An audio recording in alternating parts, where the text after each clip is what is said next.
At my son's wedding, the bride's father humiliated me in front of 500 guests. He pointed at my janitor's uniform and mocked, "That is not a father, that is a liability." Though my future daughter-in-law laughed with contempt. Just as my son stood up to call off the wedding to defend me, I held his hand and said one sentence that made them all go pale, and that was the moment they realized they had mocked the wrong man. Before we begin, leave a comment and let me know, where in the world are you watching from? Your presence makes this story complete. Please note certain elements and names have been adjusted for creative and educational purposes. I hope the message behind these events resonates with you today. My name is Walter Greer. I am 67 years old, and I have spent the better part of 4 decades mopping floors that I own, not because I had to, but because I wanted to see exactly who a man becomes when he thinks no one important is watching. Tonight I am sitting at table 47 in a custodian's work jacket that costs less than the flowers on the nearest table, and I am watching 500 people celebrate a wedding I did not know how to stop.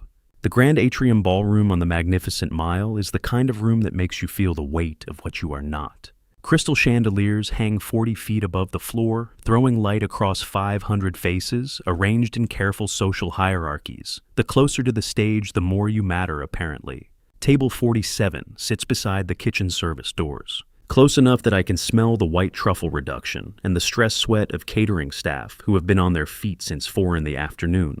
My son, Caden Greer, 29 years old, stands at the altar in a tuxedo that cost more than 3 months of my publicly known salary. He is tall, lean, and very still, the stillness that precedes a decision. He has been deciding something since the ceremony began.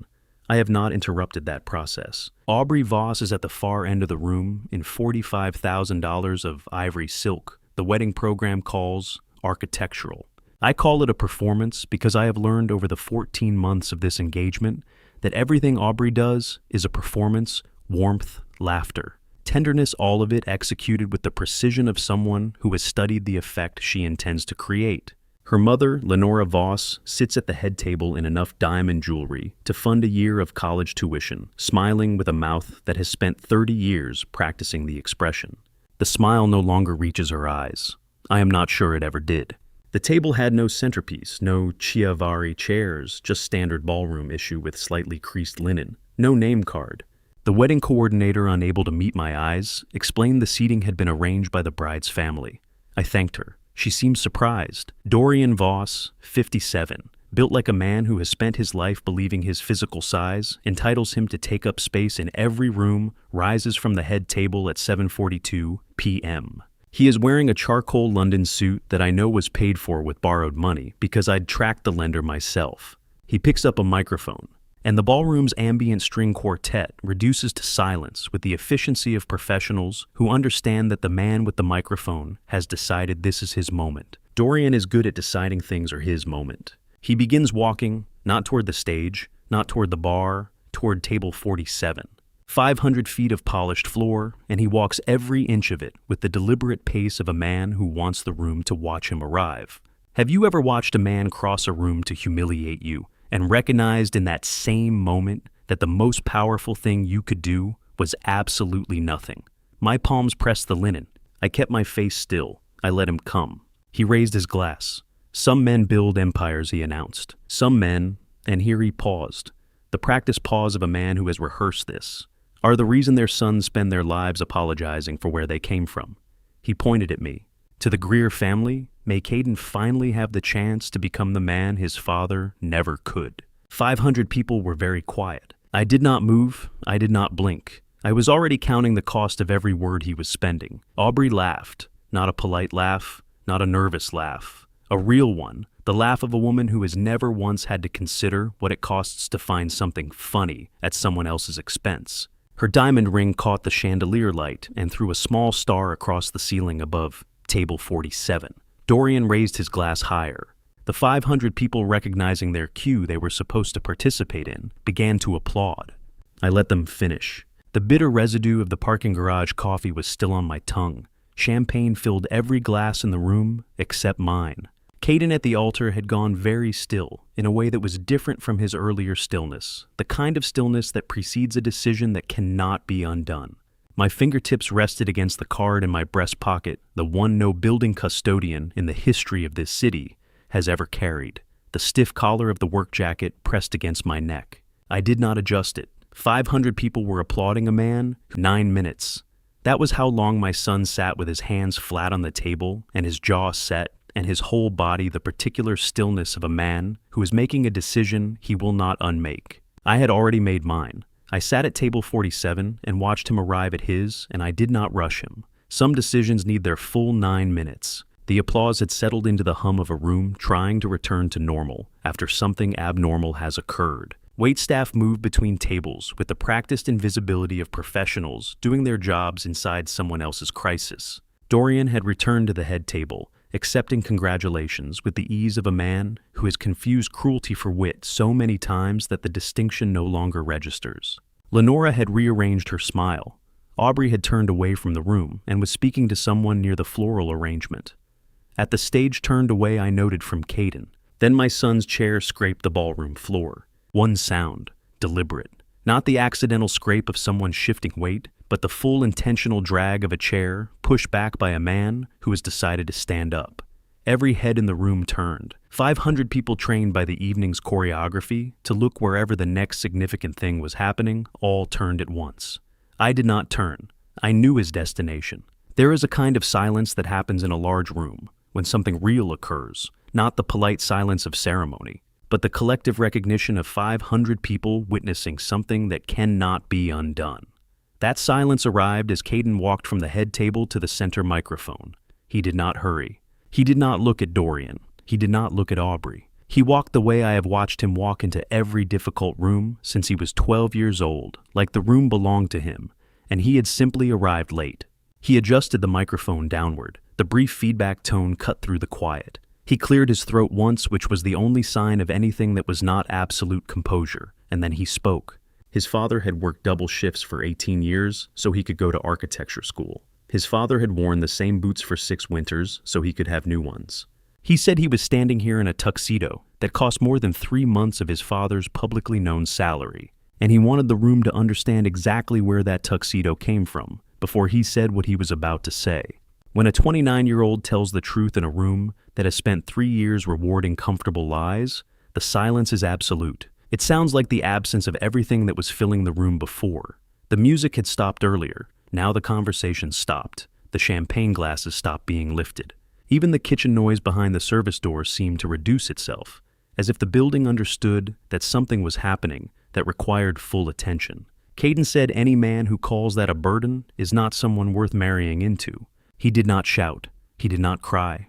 He simply told the truth in a room full of people who had built their entire lives on the assumption that truth could be purchased into silence. From table 47, I watched Dorian's champagne glass froze mid-lift. I watched Aubrey turn back around from the floral arrangement, her expression moving through several things too quickly to catalog before settling on something harder than any of them. Lenora's smile did not change. That told me more about Lenora than anything she had done all evening. Then my son worked the platinum ring off his finger, not struggling, not angry, deliberately, methodically, not something you wish were different. He held it for a moment, and I watched chandelier light catch the band. He set the ring down. He did not throw it. He set it down on the nearest table, the way a man sets down a tool he no longer needs, with a small clink that carried across the ballroom floor to every ear in the building. There is no wedding. The collective inhale of 500 people is not a metaphor. It is a physical event. I felt it from table 47 as a change in the room's pressure, a drawing in, a suspension. Nobody spoke. Nobody moved. The candles on the head table continued burning. The chandelier continued throwing light. The room itself continued the way rooms do, indifferent to the human events occurring inside it. Caden walked back to table 47 and sat down beside me. He said nothing. I said nothing. Under the table unseen, I covered his fingers with mine. His skin was cold the way fingers get cold when a body has been running on adrenaline and has just used the last of it. I kept my hand there for a moment, then I moved it back to the table surface where it had been all evening. I had already made my first call. We walked out of the grand atrium ballroom without looking back. My son and I and the valet brought my truck around between a black Mercedes and a Range Rover, and not one person who watched us get in understood what they were actually seeing. The truck was a 2009 Ford F-150 faded blue rust, collecting on both wheel wells in the particular way rust collects on a vehicle that is driven rather than maintained. It rattled at idle. The valet had the expression of a young man who was professionally required not to have opinions about the vehicles he parked, and I appreciated his professionalism. I tipped him $20. Caden said nothing. We got in. The parking garage beneath the grand atrium has the acoustics of a concrete cathedral, every sound arriving from two directions, the original and its echo. I let the engine idle for a moment. Then I reached under the seat. The phone was matte black, encrypted, and satellite-enabled. I want you to think about what it means that a building custodian keeps something like that under the seat of a rusted truck. Think about it for as long as you need. I found it by memory in the dark without looking down, the way you find something you have reached for 10,000 times before. I dialed. It answered on the second ring. Philip Ashford, 46 years old, is the kind of attorney whose voice arrives with the quality of a closing argument. Even at this hour, words delivered with the unhurried precision of a man who has never once been surprised by a phone call. I have known Philip for 19 years. In 19 years, I have never heard him sound unprepared. When I spoke, my voice changed. I cannot explain this to you in a way that does it justice, but the tired, mild-mannered building custodian who had sat at table 47 all evening and absorbed a public humiliation without visible reaction was simply not the person who picked up that phone. The voice that came out of me was flat, precise, and entirely accustomed to moving large amounts of money with a minimum of words. I said execute Protocol 0, acquire the Voss debt portfolio, freeze Dorian's credit lines. I want his cards declined before he orders another bottle of champagne. Philip said, understood. Timeline, I said now, and I hung up. The garage was quiet again, except for the truck's idle. Caden was looking at me, attempting to reclassify me in real time. I put the phone back under the seat and pulled out of the structure onto Michigan Avenue. My son was crying in the passenger seat of my truck, and I let him because some grief needs to be witnessed and not solved, and because I knew, and he did not yet, that the worst of it was still coming. Not because I had failed to protect him, because I had spent 14 months making sure the worst of it would belong entirely to the Voss family, and the transfer was now in motion. His grief tonight was the honest kind, the grief of a man who has just done a right and costly thing. I had no interest in shortening it. I drove south on Lakeshore Drive. The lake was dark to our left, the city lit to our right. And I said nothing for 20 minutes and let the silence do what silence does when two people in a vehicle have experienced the same evening from entirely different positions of knowledge. Then I started talking.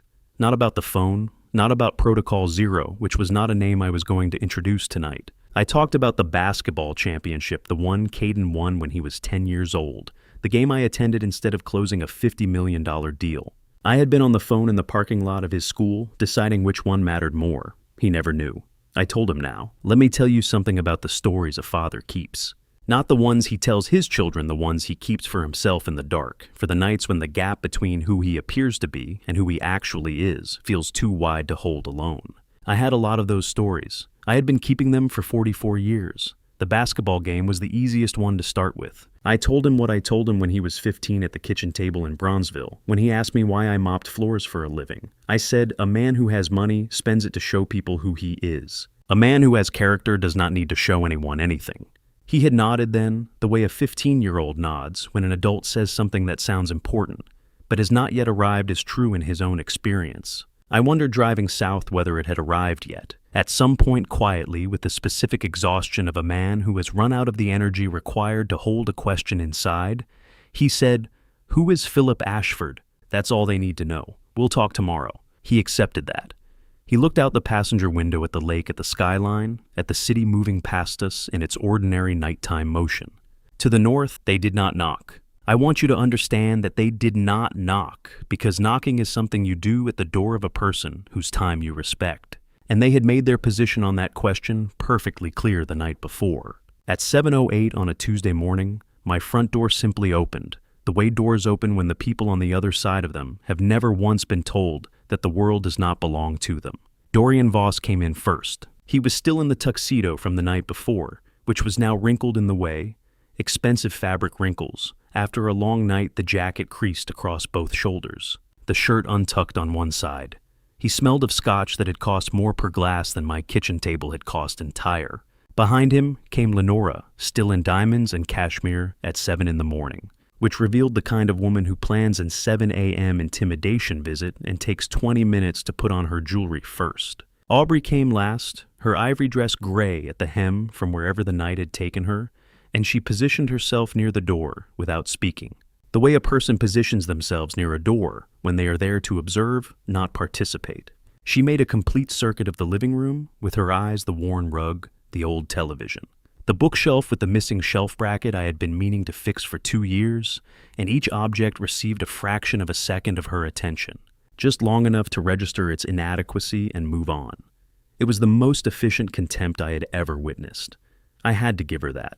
Caden was on the couch in last night's tuxedo shirt, his jacket on the floor beside him, awake but not standing. I had heard him in the kitchen at 2 in the morning and again at 5.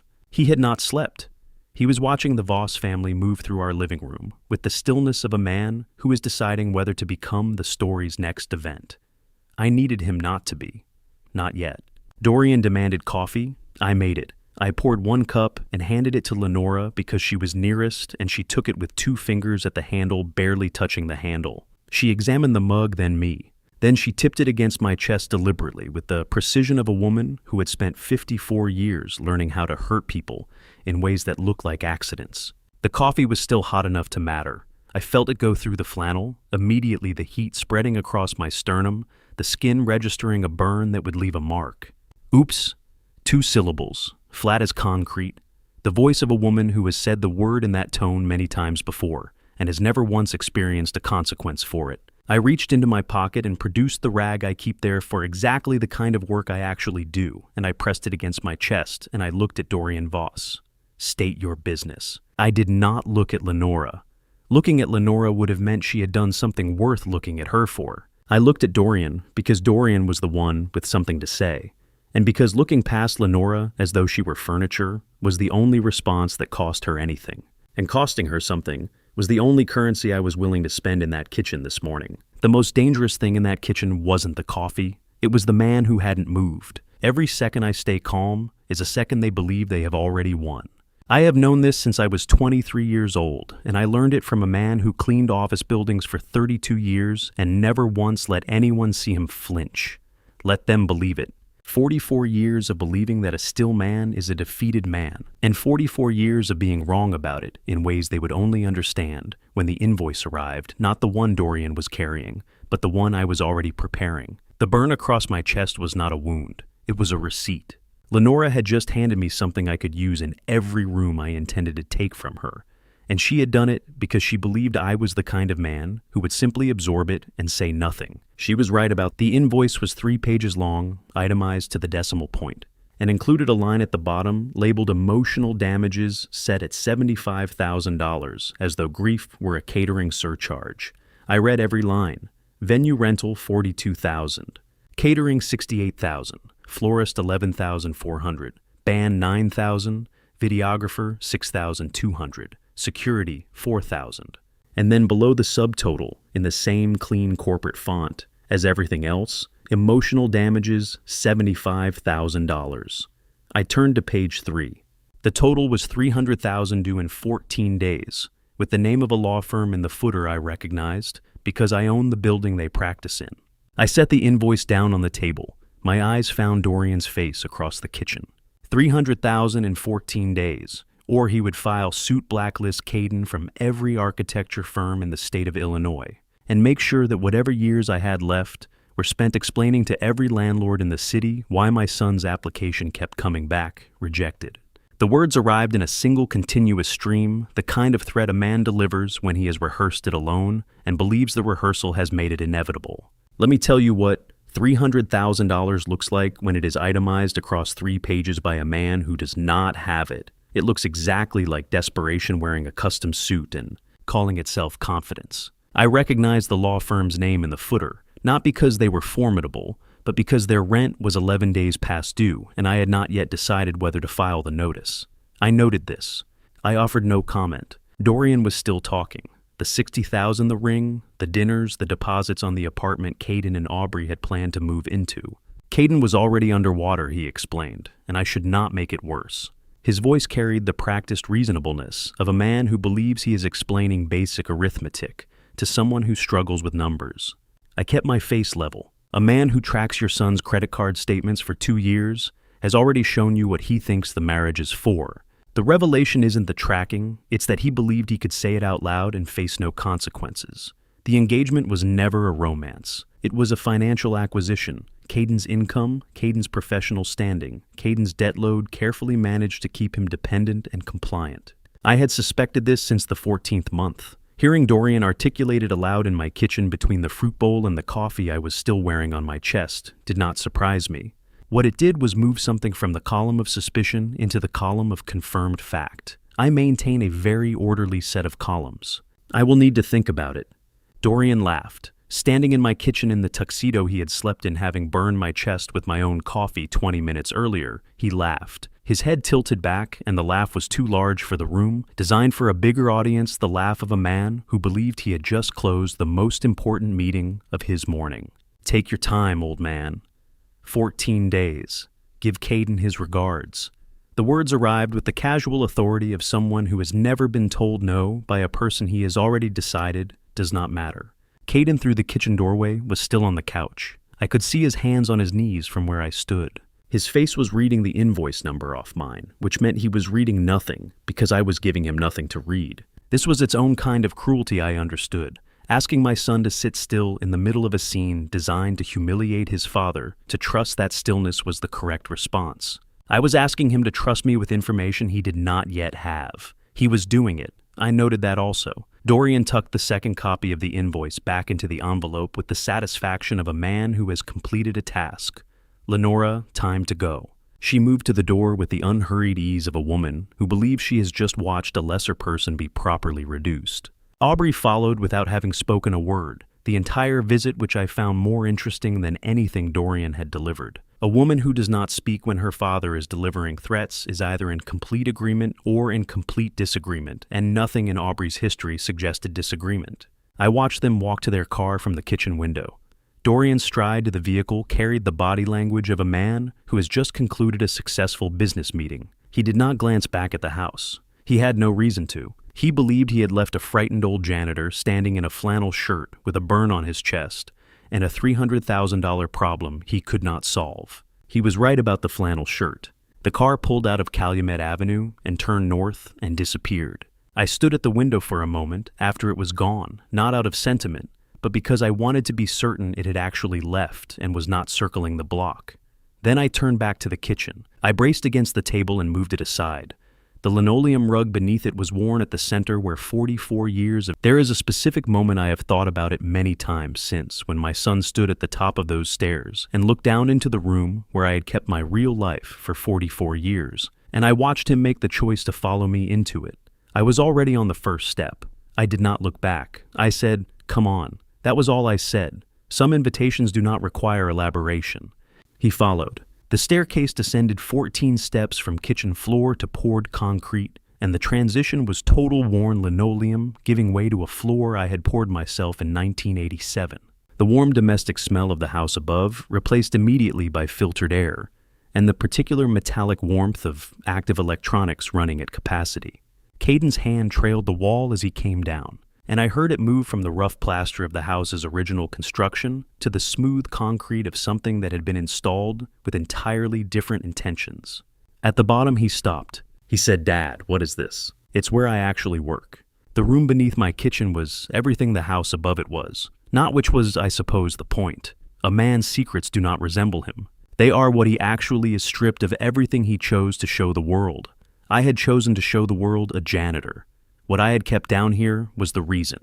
I clapped twice. The lights came up and 12 monitors came alive, in a room that Dorian Voss had stood 12 feet above, 30 minutes earlier, believing he was the most powerful person in the building. The screens showed live data feeds, property portfolios, legal status dashboards, the LB Holdings asset map with 372 color-coded points across metropolitan Chicago. The server racks in the climate-controlled alcove to the right produced their low, continuous frequency, the sound of serious money moving through serious infrastructure at the speed of light. The mahogany desk cost more than the truck in the driveway by a considerable margin, and I had never once mentioned this to anyone. On the far wall, centered and framed in black, was the Forbes cover from 2019, The Ghost of Chicago, Real Estate, How LB Holdings Built a $1, $2 billion portfolio without anyone knowing its founder's name. The photograph on the cover was an aerial view of Chicago, no face because there was no face to print. That had been the condition of the interview. Caden stood in the middle of the room and turned around slowly, taking the full inventory. I sat in the leather chair, the one that had the specific give of a chair that has been used for decades by the same body, and I let him look. He was going to need a few minutes, and I had learned long ago that the most useful thing a person can do while someone else is processing the impossible is absolutely nothing. Then I told him. I told him in sequence because sequence is the only way to make something this large comprehensible. 372 properties. The apartment building we were sitting beneath, he rents his studio from an LB Holdings subsidiary, though he has never known the parent company's name. The storage facility where Dorian Voss keeps the inventory for his development company. The fleet financing arrangement for the car that drove away from this house 30 minutes ago. I watched his face move through the implications of each one, and I did not rush him through any of them. Then I said, as of 3 minutes ago, I also own every dollar you owe to anyone in the world. The ring, the deposits, the credit accounts, all of it acquired and forgiven as of 8:47 this morning. Check your phone. My son looked at his phone. He looked at it for a long time. The number was 0, not reduced, not deferred, not restructured, but 0. The way a debt disappears when the person who holds it decides it no longer exists. He gripped the phone. He did not say anything for a while. I said, Dorian Voss has money. What I have is leverage. There is a difference and he is about to learn it. Caden looked at the Forbes cover. He looked at it the way you look at something that reorganizes every memory you have of a person backwards, forwards, and all the spaces in between. He said, how long? I said 44 years of building 6 years since that cover ran. He said, you mopped floors. I said, I mopped floors I own. The distinction matters. He nodded. Not the nod of a man who has understood the nod of a man who has accepted that understanding will take considerably longer than this morning, and that the morning requires him to function anyway. I'm sorry you didn't know. I am not sorry for why I kept it. He looked at me. He did not ask why yet. I think he knew the why was not a small answer, and that the morning had already asked enough of both of us. I respected that. I have always respected the restraint it takes to not ask a question before you are ready for the answer. Then I said, I have more to show you, but first the warnings you did not take. I turned to the center monitor. What do you do with footage of your own son telling you that you are wrong? Not cruelly, not maliciously, but with the complete confidence of a man who has been carefully taught over 3 years. To doubt the one person who had never once given him a reason to, I had asked myself that question on March 14th, and again on May 22nd, and again on July 31st. I had asked it sitting in this same chair, in this same room, watching this same face on this same monitor. I had not found a satisfying answer to it yet, but I had found a use for the footage, and that would have to be enough. I pressed play on the first file. The restaurant on North Michigan Avenue had white tablecloths and the kind of ambient noise that costs money to be surrounded by other people's comfortable conversations. Silverware on good china. The soft performance of a room where nothing difficult is supposed to happen. On screen, Caden sat across from me in a pressed shirt. His posture, the particular uprightness of a man who has recently been shown what his future is supposed to look like and has adjusted his spine accordingly. The version of me on screen slid a manila folder across the table. Caden opened it. He read the first page. He closed it. Before you watch these recordings, understand this about my son: he is not a foolish man. Everything you are about to see him say was true from where he was standing, which is exactly how the Voss family built the floor he was standing on. They had not made him gullible. They had made him certain. There is a considerable difference, and the second one is much harder to undo. On screen, Caden's response arrived measured and careful. The report read, like I had hired someone to find problems that were not there. The Voss family had been in Chicago real estate for 20 years. The word paranoia arrived with the gentle patience of a man explaining something obvious to someone he loves but does not fully trust to understand. I watched myself on screen nod without reply. I had learned by March that nothing I offered in those restaurants was going to land. I was gathering testimony, not having conversations. I advanced to the second file. May 22nd, Caden's Lincoln Park apartment. The floor-to-ceiling windows behind him showed the city in late afternoon light, which made him look like a man in a magazine spread about a certain kind of aspirational life. I had hired a private investigator by this point, not for the report I presented in March, which was my own research, but for the deeper work that the March report had only suggested. The PI had found the first thread of the Pennsylvania marriage record by April. I had the documentation. I put it on Caden's coffee table. Have you ever watched someone you love use your own values against you? Take the thing you taught them about, not judging people by what they have, and turn it into the reason they refuse to examine the evidence you put in front of them. Caden told me that running a background investigation on the woman he was going to marry was classist. He accused me of doing exactly what the Voss family had done to us, judging people by their assets instead of their character. He delivered it with conviction. He delivered it in my voice using my framework, arriving at my opposite conclusion. I had taught him those words. I had no response that did not sound like a man retreating from his own principles. I advanced to the third file, July 31st, my kitchen. The same table, the same chairs Dorian Voss had stood beside 48 hours ago in his wrinkled tuxedo. On screen, I set the PI's complete report in front of Caden, not a summary, the full document, because by July, I was out of diplomatic options. Caden studied it for 4 minutes. I had timed it. Then he lifted his gaze and offered his conclusion. I think you have never understood what it means to move in these circles. The Voss family was different. He delivered it not unkindly. The way you address something to a person you have concluded is operating from a limited perspective and for whom you feel a complicated tenderness. Then he stood up and walked out of frame. The third recording ended. The screen went dark. Beside me, my son offered nothing, because there is nothing to say when you have just watched yourself in your own voice tell your father he does not understand the world. I offered nothing either. I let the silence occupy the room for a while. I had waited 3 months between March and July, and 2 months between July and September. I could afford 30 seconds of silence in a basement. On screen, the July version of me sat alone at the kitchen table after Caden left. The recording captured what followed. I closed the PI report. I watched myself close my laptop. I watched myself speak to a room that had no one in it. You chose them. Now, let's see if they choose you. Then I heard it again, my own voice from 4 months earlier, and I turned off the monitor. Present-day Cadence. Philip Ashford called at 10:23 a.m. on a Thursday and said 2 words before I could speak. Turn on Instagram. In my 44 years of operating from this basement, those are among the most efficient 2 words anyone has ever used to tell me that the next phase had begun. I pulled the live stream up on the center monitor. The viewer count was already at 52,000 and climbing. Aubrey Voss was in her parents' Gold Coast apartment in a white shirt in front of a single light source positioned to give her face the quality of something luminous and undefended. I want you to watch how this works, not what she says, but the architecture of how she says it. The white shirt, the single light source, the tears that arrive exactly when the camera angle shifts. This is not grief. This is production. I recognize the staging immediately because I know what it looks like when someone has spent time thinking about how they want a camera to find them. Aubrey had thought about it carefully. I gave her that. She said she had been silent because silence felt safe. She said she needed people to understand what Caden's father had done to this family over the years. The intimidation, the control, the long campaign of making her fiancé feel ashamed of where he came from and who he had chosen. She said all of this in the measured cadence of a woman delivering testimony rather than emotion, which told me everything I needed to know about how long she had been writing the script. The viewer count crossed 60,000. I did not move from my chair. I did not reach for my phone. I did not pull up a response form or a press contact or any of the other instruments I could have deployed in the first 5 minutes of that broadcast. When your enemy is overplaying her hand, you do not interrupt her. You document everything she says because she is building your case for you.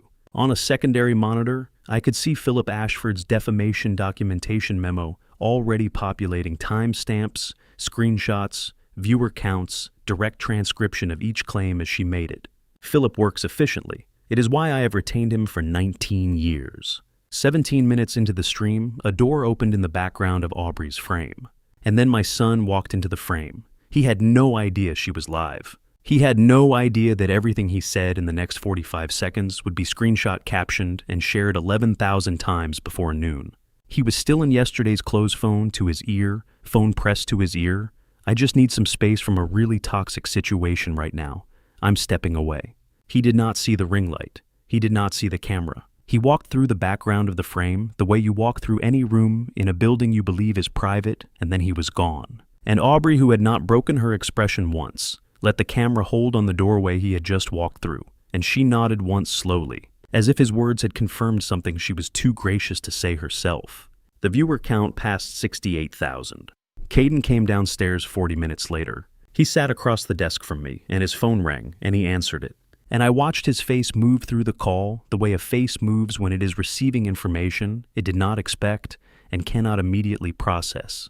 The managing partner's voice on Caden's phone was the voice of a man who plays golf with Dorian Voss on Sunday mornings, and had just been given a reason to make that relationship professionally useful. The call lasted 4 minutes. When it ended, Caden set the phone face down on the mahogany desk. What do you do when someone uses your son's own words? He meant honestly. Words he said without knowing anyone was recording. As the mortar for a wall they are building around him. You save the timestamp. You file the documentation. You wait. I had been waiting since last Tuesday, which was the day the PI delivered the first version of the report. I had been building a different kind of case in the same amount of time Aubrey had been building hers. The difference was that mine was true. Caden looked at me. I was already saving Philip Ashford's memo to the archive folder. I did not look up immediately. I let the click of the save confirm itself. Then I said quietly, "Good." She showed us exactly what she is. Caden was quiet for a moment. Then he said she planned this before the wedding. And I said she planned more than this. I looked at him across the desk. 2 days ago in this room, I had told him about the bigamy, the single word I had offered, and then let sit in the air between us without explaining. Today, Thursday, the full report had arrived in Philip's secure inbox at 7:41 a.m., and I had read every page of it before Ashford called at 10:23. I said 10 days ago, I told you I knew about the bigamy since last Tuesday. Today is Thursday. I have had the PI's full report since this morning. Caden said nothing. He looked at the monitor where the archived live stream was still visible, paused on the frame where his own back could be seen, walking through Aubrey's carefully composed shot.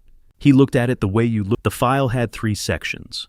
I remember that because I counted them the way you count exits in a building you have never been in before, not out of panic, but out of habit. The first section was the marriage certificate, Commonwealth of Pennsylvania, August 12, 2016. Groom, Marcus Anthony Webb, bride, Simone Elaine Garrett. I set my coffee down. I did not spill it. I set it down carefully as if it were fragile for a long time, and only just realized it was in his hand. The second section was school records, 2 of them. Lily Marie Webb, age 8, enrolled at Kenwood Academy, Chicago, Illinois. Theo James Webb, age 5, Bright Horizons, Early Learning Center, Bronzeville. I had seen Caden's first day of school photograph exactly once in 30 years. He was wearing a blue jacket I had ironed 3 times that morning because I did not know how to say I was proud of him any other way. I looked at Theo Webb's photograph and recognized the jacket. It was the same shade. Children have a way of wearing the same expression across decades. They do not know they are doing it. The third section was the PI's summary note, 7 lines. It read, "Subject has maintained a primary residence at 4712 South Drexel Avenue, Chicago, Illinois, for approximately 3 years. Subject travels to 87 Sheridan Road, Kenilworth, Illinois, on average 2 to 3 times per week. Subject's legal name does not appear on the Kenilworth property deed. The deed reads LB Holdings, LLC. I read that last line twice. I had not placed it there intentionally as a message. I had placed it there because that is what I do with every asset I want, protected from a lawsuit, a creditor, or a wedding photographer with a subpoena. Coincidences are only coincidences until they are not. Let me tell you what I did next, because this is the part most people get wrong when they imagine what a man does after reading a file like that. I did not call Caden. I did not call Philip. I opened my desk drawer, removed a plain white envelope, counted $10,000 in $100 bills, and sealed it. Then I wrote 4 words on the front. Not a name, not a return address. 4 words. For the children's education. I drove to 4712 South Drexel Avenue myself. I did not park in front of the building. I parked 1 block north and walked. I slid the envelope under the door of Unit 2B at 6:47 in the evening. I do not know if Marcus Webb was home. I did not knock. I drove back to Calumet Avenue, reheated my coffee, and sat down at the kitchen table.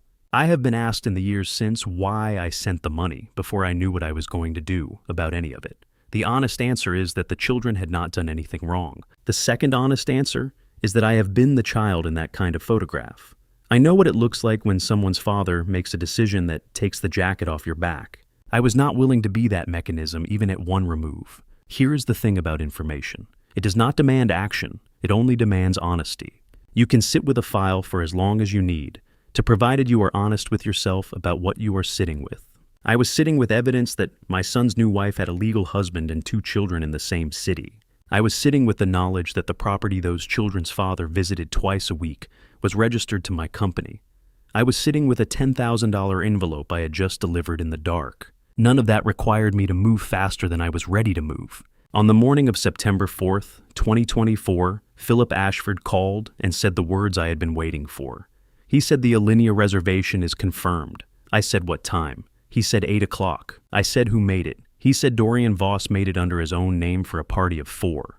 Aubrey Caden Dorian and one guest listed as T. Garrett. I wrote the name down on my legal pad. T. Garrett. The same last name as Simone Elaine Garrett on the Pennsylvania marriage certificate. I underlined it once. I did not go to Alinea that night. I did not need to be inside the room. I needed the room to exist.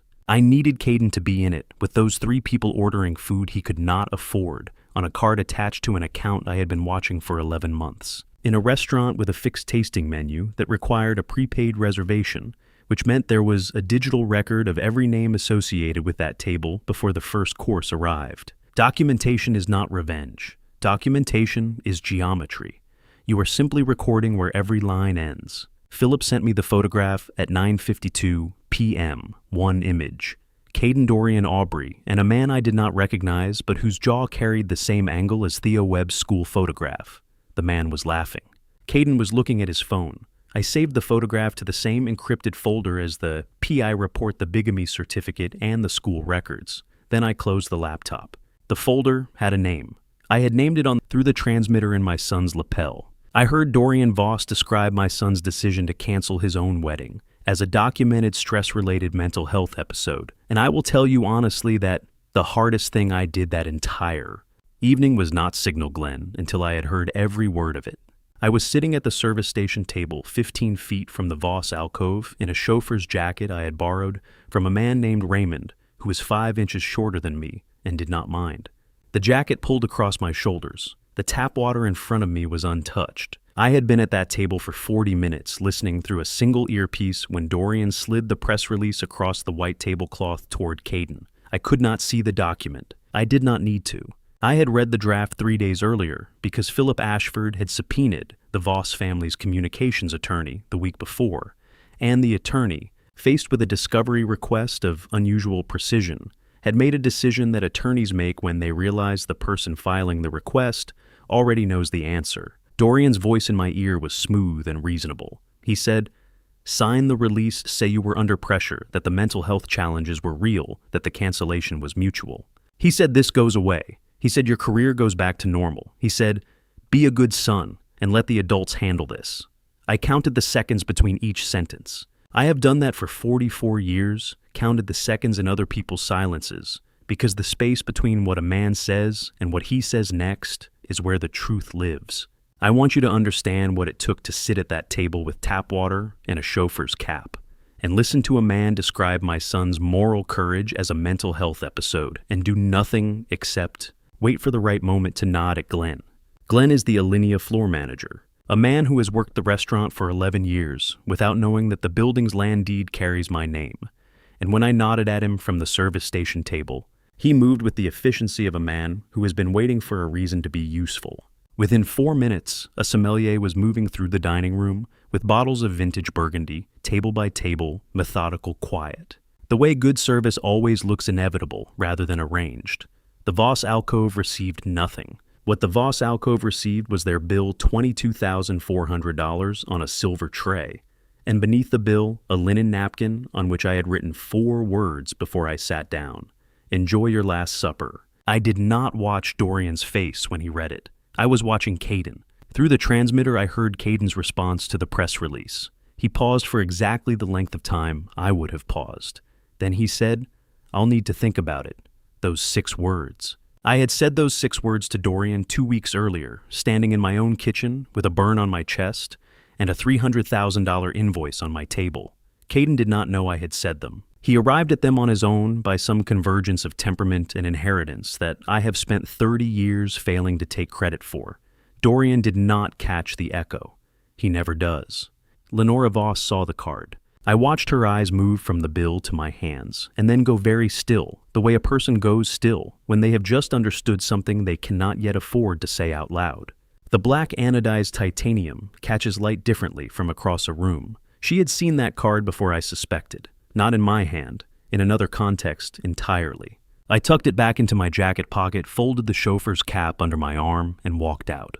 2 days later, I brought Caden to 77 West Wacker Drive. Nora Ellison, 38 years old, already holding a tablet loaded with the morning's acquisition reports. A woman who considers 6:30 a leisurely start met us at the private elevator bank with the particular alertness of someone who has been running toward a task since before most people have found their keys. She looked at Caden once, assessed him efficiently and professionally. "Good morning, Mr. G." It started as irony, that name, and became something else over time. Caden looked at me. I offered nothing. On the top floor, 200 feet above the Chicago grid, I slid the Skyline Project folder across the desk and told him what it was. An $800 million mixed-use development. LB Holdings the anonymous client. 14 firms among the bidders. I told him his evaluation of every bid would be final and binding. I told him it was not revenge, it was a test. Evaluate every bid on its merits, including theirs. If their proposal is sound, say so. If it is not, say that.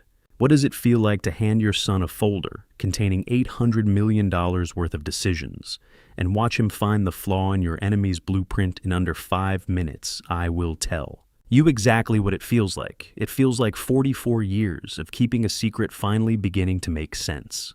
Caden looked up from the Voss blueprints and said, flat and certain, their foundation proposal has 3 structural errors. The load-bearing calculations on the northeast corner assume soil conditions that do not exist at this site. I know. That's why I needed an architect, not a lawyer. He stood at the floor-to-ceiling windows, then looking north across the loop past the North Shore until he found the Kenilworth shore. They put my photograph on the front page of the Tribune. A janitor in a work jacket taken from Aubrey's live stream camera, and the caption called, "Me the reason my son's future had been ruined." I read it twice. Then I clipped it out and pinned it to the bulletin board in my basement directly above the school photographs of Lily and Theo Webb. The scissors were in the second kitchen drawer, where I keep them next to the takeout menus I never use and a roll of packing tape I have owned since 2011. The coffee beside the Tribune was instant, and it had gone cold while I read. I did not reheat it. I want to be precise about the condition. Of that morning, it was a Tuesday. The kitchen was quiet. My work jacket was hanging on the chair behind me, and I read the front page of a major Chicago newspaper describing my son's moral clarity as a catastrophe, and my primary response was to look for the scissors. Richard Blackwood, 53 years old, senior litigation partner at Blackwood & Crane, LLP, had filed the suit at 9:03 a.m. In Cook County legal circles, they call him the Hammer. 147 consecutive civil wins, 0 losses. $1,800 per hour and a $600,000 retainer that Dorian Voss had signed that morning with the practiced confidence of a man spending money he believes is his. The Tribune had the filing by 10. The photograph, my photograph from Aubrey's live stream. The work jacket clear in the frame ran above the fold with a caption that called me the custodian, whose son had abandoned the Voss family's daughter at the altar and caused documented and ongoing emotional damages. I read the caption flat the way you read a thing you already knew was coming. Then I said quietly in an empty kitchen, Richard Blackwood, 147 wins, 0 losses. He is about to lose his first. Let me tell you something about what it means to see your own photograph on the front page of a newspaper, under a caption that calls you a burden. It means they have decided you are not a threat. And the moment your enemy decides you are not a threat is the moment you have already won. They just do not know it yet. The retainer check Dorian signed that morning was drawn from an account partially collateralized by debt LB Holdings had owned since Tuesday. He had paid me to sue me. I almost called to thank him. I took the clipping downstairs. My basement command center runs on 12 monitors and filtered air, and the particular silence of a room where nothing happens by accident. I pinned the Tribune clipping to the bulletin board between the Forbes cover, the 2019 one, with the headline reading, "The Ghost of Chicago Real Estate." My name absent from the cover because I had asked them to leave it off, and the school photographs of Lily Webb, age 8, and Theo Webb, age 5. The bulletin board is not sentiment, it is a map. Every item on it connects to every other item, and the Tribune clipping fit between the Forbes cover and the school photographs, the way a key fits a lock it was made for. I had been at the monitors for approximately 40 minutes when the footage appeared on the afternoon feed. Cook County Courthouse, steps 11:14 a.m. Lenora Voss, in a cashmere coat and diamonds that had no business being worn to a courthouse before noon, was descending the front steps when she went down. The news headline was up by noon. Mother of jilted bride suffers cardiac event. Family blames. Stress from wedding abandonment. The cameras had been tipped 30 minutes before it happened. Philip Ashford's researcher confirmed pull the registration logs for every press credential that cleared courthouse security that morning. 14 press passes for a routine filing. The Voss family had sent invitations. Have you ever watched someone perform grief so well that for exactly 3 seconds you almost believed it, and then your eye catches the hand that reaches out to protect the jewelry, and the whole performance collapses into what it actually is, a calculation dressed as a feeling? I watched the footage once at full speed. Then I went back to the moment of the fall and watched it again slowly, and then I paused it. Her right hand went out, not to break the fall, to protect the bracelet, $14,000 on her left wrist, and her first instinct in the middle of a cardiac episode she was performing was to make sure it did not hit the concrete. The right hand extended fingers spread weight, distributed the involuntary geometry of a woman protecting an asset. The left wrist angled away from the step's edge with a precision that no genuine physical collapse produces. I paused on the frame. Then I picked up the phone and called Philip Ashford. I asked him who owned the parent company of Northwestern Lakeview Medical Center. He said a Boston private equity firm in financial distress for 6 months exploring a sale. I said accelerate the close. I want the morning after Philip Ashford filed the transfer documents. My son and I walked through the front entrance of Northwestern Lakeview Medical Center, a building whose board of directors had not yet been informed that their ownership had changed overnight. And I will tell you that there is a specific pleasure in walking into a room that does not yet know it belongs to you.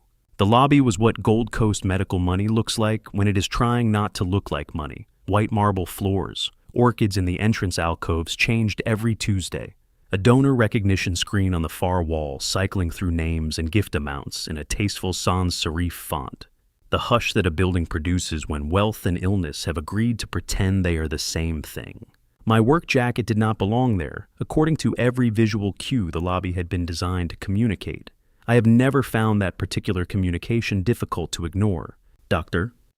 Conrad Halsey, 51 years old, Chief Administrative Officer of Northwestern Lakeview Medical Center, stepped into the administrative corridor ahead of us with the practiced authority of a man who has spent 2 decades deciding who belongs where. One look at my work jacket told him everything he believed he needed to know.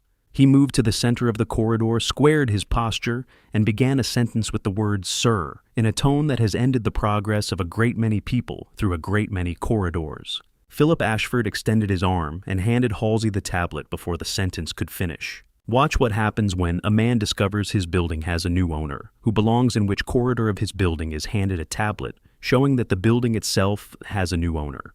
I want you to count the seconds. It takes 4. Halsey's posture changed on the second, a small collapse in the shoulders, a recalibration in the eyes, and by the 4th second, he had stepped aside, tablet still in his hand, and said nothing further. I nodded at him once. Caden watched without a word. We proceeded. Lenora's medical chart was in the nursing station adjacent to the VIP suite corridor. I read it standing up, one hand on the counter, the way I read documents I already expect to say exactly what they say. The admitting notes were clinical and precise. No evidence of cardiac event. No evidence of arrhythmia. No evidence of any acute medical emergency consistent with the presenting complaint. And then in the attending physician's supplemental notes, a line that I read twice, not because I was surprised, but because I wanted to make sure I had the vintage correct. For the bill, patient requested privacy, and a bottle of 2019 Sancerre cited personal preference. The chart read no evidence of cardiac event. No evidence of arrhythmia. Patient requested a bottle of 2019 Sancerre. I closed the chart. I asked the hospital's IT manager, a 29-year-old named Derek, who had been at his desk since 6:30 and had not yet been informed about the ownership change, to patch the VIP suite camera feed to the donor recognition screen in the lobby. He looked at Ashford. Ashford nodded. Derek patched the feed. Richard Blackwood had set up his press conference in the lobby at 11. Podium microphone, 2 printed statements, and a backdrop that positioned the donor recognition screen directly behind him. The architect of that particular staging choice had not considered that the screen's display content was no longer under the management of the previous ownership. I stood to the left of the lobby's secondary entrance and waited. Blackwood was 4 minutes into a prepared statement about the emotional and professional devastation caused by the Greer family's actions when the donor recognition screen changed. Do you know what 3 seconds of silence sounds like in a hospital lobby full of press cameras when the screen behind the attorney crying into a microphone shows his client doing a small dance in a hospital gown, wine glass raised? Entirely unbothered by the cardiac emergency, she has been described as suffering for the past 18 hours. It sounds like the exact moment a story stops being what one side of it was trying to make it. The cameras did not turn immediately. There were 3 full seconds of absolute stillness while every person in that lobby processed what they were seeing. Then the cameras turned. The mechanical sound of press tripods rotating is something I will remember with particular clarity. I walked to the lobby microphone. I said, "Mrs. Voss appears to have made a miraculous recovery. She will be discharged immediately. Here is her bill." I set the itemized statement on the podium. It was 2 pages. The line items were standard hospital charges, the room, the attending, the monitoring equipment that had detected nothing because there was nothing to detect. The bottom line on page 2 included 1 bottle of 2019 Sancerre at $340. Blackwood stepped away from the podium without a word. That was the right professional decision. I noted it. I was turning from the microphone when I saw Lenora in the corridor doorway behind the lobby. She had been discharged. She was in her street clothes, the cashmere coat, the diamonds returned to their positions, the Cartier bracelet back on her left wrist. She was looking at me from across the lobby with an expression that was not anger and was not embarrassment. I want to tell you about the afternoon I watched Dorian Voss lose his last investor meeting without leaving my basement, because the most important thing I can show you about power is not what it looks like when you use it, but what it looks like when you never had to be in the room at all. 4 days had passed since Northwestern Lakeview. I had not spoken to Lenora. I had not needed to. The afternoon news coverage had handled the conversation I would have had with her, and the morning coverage after that had handled everything her attorney might have added. What I had done instead in those 4 days was watch Dorian. I do not mean watch him methodically without sentiment. I mean, watch him the way a builder watches a structure that is past the point where reinforcement helps methodically without sentiment, noting which load-bearing element will go first. On September 25th, Dorian drove to the Lakewood Club in Lake Forest to meet 3 New York venture capitalists who had agreed through a mutual connection in his contact list to evaluate what his materials described as a high-value distressed acquisition opportunity. He arrived 14 minutes early. I know this because I opened the Lakewood Club security feed on my center monitor at 2:15 and watched him enter the private meeting room, set his presentation binders on the table with the focused precision of a man performing competence, and arrange his materials in the order of a pitch he had rehearsed. 3 binders, a printed summary sheet, a bottle of water he had brought himself because he did not want to be seen ordering from the club while his guests were in the room.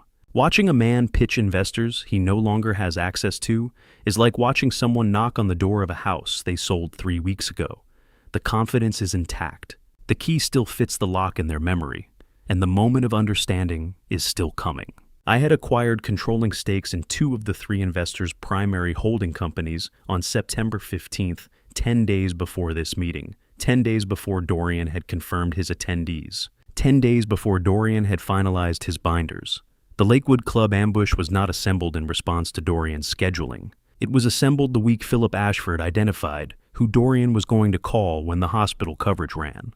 The 3 investors arrived together at 2:30 in dark suits, with the particular forward lean of men who have flown in for a meeting they believe will be brief and productive. Dorian shook each hand. He thanked them for making the trip. He opened his first binder. For 10 minutes, I watched him deliver the best version of a pitch for a company whose underlying assets had been systematically restructured away from him over the preceding 6 weeks. The investors leaned forward at the first slide. They sat back at the third. Philip Ashford entered the meeting room at 2:41. He was carrying a single printed page. He placed one copy in front of each investor, one movement per person, no ceremony, the way you deliver a document when the document is the entire message. He did not sit down. He said, "Gentlemen, your new corporate governance policy effective September 15th, signed by your controlling shareholder. You will find the relevant clause on line 7. Then he stepped back from the table and waited. Philip Ashford placed one page in front of each man. He did not explain it. He did not need to. Line 7 of a corporate governance policy is not a negotiation. It is a wall. The first investor read it in approximately 40 seconds. He looked at the second investor. The second investor was already standing. The first investor said, "We'll need to step out." They did not come back. The meeting had lasted 12 minutes. Dorian sat alone at the conference table for a moment that the security feed captured in an overhead angle. I will not forget a man at the center of a room that had just become entirely empty, with 3 binders open in front of him and a bottle of water he had brought himself. What does it tell you about a man when his response to losing his last financial lifeline is to call his attorney and say, "Destroy them," without pausing to ask who them is, or what them might already own, or whether them has been waiting for exactly this phone call to add to the documentation? I watched Dorian walk to the parking lot, phone already at his ear before the club's front door had closed behind him. The lake wind was up. His voice dropped the way voices drop when the words being said are the kind a man does not want carried. I heard him clearly through the exterior microphone. He said, "I don't know who this is. Find out and destroy them." Behind him, through the window, I could still see on the feed, Philip Ashford straightened his tie, pocketed the governance document, and walked toward the club's exit at a pace that implied he had somewhere better to be. Dorian was still on the phone. He did not see Ashford leave. I turned off the security feed. The basement was quiet in the particular way it gets quiet when something that has been running for a long time has just finished. My phone lit up Ashford. "Dorian listed the Kenilworth property this morning. Fire sale price." Fire sale price. He doesn't know we're the buyer yet. I sat with that for a moment. Then I said, give him 48 hours to understand his options. Then there is a kind of justice that does not announce itself. It arrives in a standard bank envelope on a Tuesday morning and sits on the counter of a 12-bedroom house until the man who owns the furniture opens it and understands for the first time that the furniture is the least of what he is about to lose.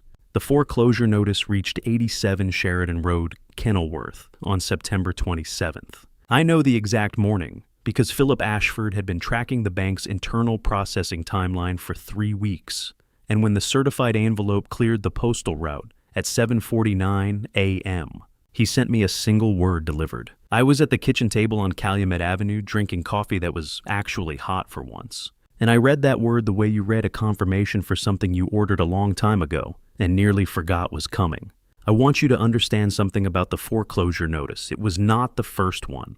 There had been a grace period then, a warning. Then a final notice, 3 documents over 6 weeks that Dorian had been responding to with the confidence of a man who believed he would find money before the bank moved. He was right about the timeline. He was wrong about whose money it would be. By the time the certified envelope arrived, the listing had already gone up $3.8 million, a $2. $4 million discount on a property appraised at $6.2 million, photographed in the particular flattering light that real estate agents use when they know the seller is moving fast. Ashford called the listing agent that same afternoon. Cash offer $2.1 million, closing in 10 days leaseback at $12,000 per month. Triple net, 72-hour eviction trigger on non-payment. Dorian's real estate attorney, a voice on the phone, confident in his opening position and noticeably quieter by the end of his second sentence, called the offer insulting. Ashford let him finish. Then Ashford said 7 words: the foreclosure sale will yield 1.4. There was a pause of the particular kind that follows an arithmetic argument a professional cannot contest. Dorian accepted the offer 2 hours later. The closing was scheduled for 10 days out. Ashford messaged me the confirmation at 4:22 p.m. I read it, set my phone face down on the desk, and went back to the legal pad I had been working on. The leaseback agreement was 14 pages. Dorian's attorney reviewed pages 1 through 8 and the signature block. He did not read page 9. He signed page 7. He did not read page 9. Page 9, clause 4, BA subsection 2, all furnishings, fixtures, artwork, and installed equipment are included in the purchase price and transfer with the deed. He signed his grandmother's Chippendale chairs to me for $2.1 million and did not know it until the movers arrived. I did not point this out at signing. A man who has spent his career reading the fine print of other people's contracts signs his own on confidence and a trusted attorney. I had been counting on the confidence. The attorney was simply a bonus. I approved the welcome packet contents the evening before the closing confirmation came through. The packet is a standard LB Holdings tenant onboarding document, return address on the envelope, first month's invoice on top. Standard terms on the back, a tenant welcome letter. For the Kenilworth property, I made one adjustment to the standard template. I specified cheap fruit for the basket. Not promotional fruit, the kind that arrives in cellophane with a ribbon. The kind that sits at the bottom of a grocery display and turns soft at the stems within a day. What is the correct fruit for a welcome basket sent to a man who burned your chest with coffee in his kitchen, demanded $300,000 at your table, and then sold you his house without reading the contract? I thought about it. I chose the kind that turns in a day. The packet arrived at 87 Sheridan Road the morning after closing. A courier knock, quiet, professional, the kind of knock that implies no urgency because urgency is not necessary. Dorian opened it at the same kitchen table where 26 days earlier he had set a $300,000 invoice in front of me and smiled. The invoice on top was crisp, freshly printed standard LB Holdings header. In the payee field in clean 12-point type, the name read Walter Greer. He set the invoice down. He stared at it. The fruit basket was below it, a small arrangement stone fruit, adjacent already beginning to soften at the stems. I was watching through the kitchen window feed on my tablet, and I will tell you that the 12 seconds Dorian spent looking at my name on that invoice were the quietest 12 seconds of this entire story. I have made hundreds of phone calls from this kitchen over 44 years. Calls that moved money across state lines, calls that closed acquisitions, calls that ended careers. The call I made at 8:14 p.m. on the 28th of September was the only one I was nervous about. Not because of what I was asking, because of who I was asking it from. I had been sitting at the kitchen table for an hour before I dialed. Not because I did not know what to say. I had written out the structure on my legal pad the same way I prepare for any important conversation. The identification, the disclosure, the offer. They ask in that order. I was nervous for a different reason. I was nervous because Marcus Webb had done nothing wrong. He had not engineered anything, or manipulated anyone, or leveraged a situation to his advantage. He had simply been a father, holding a family together in Pittsburgh on double shifts for 2.5 years. And I was about to call him and ask him to fly his children to Chicago and sit in a courtroom and testify to the worst thing that had ever happened to his family. The legal pad did not have anything on it to address that. Let me tell you something about Marcus Webb before he speaks. He answered on the third ring, not the first, which would have been eager, and not after 5, which would have been fear. 3 rings is a man who is deciding whether to answer at all. That told me everything I needed to know about him before he uttered a word. His hello was flat and careful, the greeting of someone who has learned that unknown numbers in the evening are rarely good news. I identified myself. My name is Walter Greer. I am the father of the man your wife tried to marry. I know about Lily and Theo. I know about March 2022. And I know that you have been holding everything together alone for 2.5 years without asking anyone for anything. There was a silence. Not the silence of confusion or anger. The silence of a man deciding how much danger this call represented. I let it sit. I have found in 44 years that the temptation to fill another person's silence is almost always a mistake. The silence belongs to them. What they do with it tells you something that the question never would. What do you want from me? I told him what I knew and what I could prove. I told him about the trial on October 15th, about the $5 million civil suit, about the witnesses the Voss family's attorney had assembled. I told him about the job at LB Holdings Facilities Management at $85,000 per year, the $50,000 education fund for each child deposited the morning after the trial, the hotel suite in Chicago on October 14th, paid so his children could sleep before the courtroom. I told him I was asking him to testify to the facts, only the facts, nothing he had not lived himself. He went quiet for a long time after I finished. Not the silence of someone deciding whether to believe me. The silence of someone who has been alone with something very heavy for 2.5 years and has just been told that someone else has been carrying part of it without being asked. I recognized that silence. I had made it myself in a different kitchen in a different year. When someone I did not expect to understand, something had understood it completely. Then his voice came back cautious. "Why are you helping me? You don't know me." What do you say to a man who asks that when the true answer is because your daughter has her father's eyes, and ask me a question in a hotel lobby photograph that I have not been able to stop thinking about since the first time I saw her school picture pinned to a PI report in February? I did not offer that. I gave him what was also true. I know your children deserve a father who can give them a stable life, and my son deserves to know the truth about the woman he almost married. Those were both true. They were just not the only true thing. He was quiet again. Then, will this protect my kids? It will end the ability of anyone to use them as leverage ever again. Another silence, shorter than the others, the silence of a calculation completed. All right, I exhaled slowly. I will have someone contact you tomorrow with the details. A pause on his end then. Okay. I added quietly, Mr. Webb, thank you. He did not respond to that. He hung up. I sat at the table for a moment with the phone in my hand.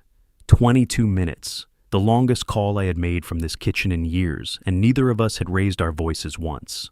I went downstairs. I stood in front of the bulletin board, Lily and Theo's school photographs in the center, the Tribune clipping above them, the Forbes cover below. I put my fingers on Lily's photograph, barely touching the corner of it.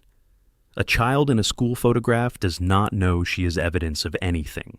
She is just a child on a Tuesday morning in a yellow jacket. I studied that photograph for a long time. Then I spoke to the room and the server hum and the 12 monitors and 44 years of a plan I had been building since before her father learned to hold everything together alone. October 15th. The trial was 18 days away. I picked up the phone again. I called Philip Ashford. I think we may have a cooperating witness on their side before the trial. He was quiet for a moment. Then, Lenora. I considered it. I don't know yet, but the call lasted 40 seconds and she hung up first. Ashford's response came measured.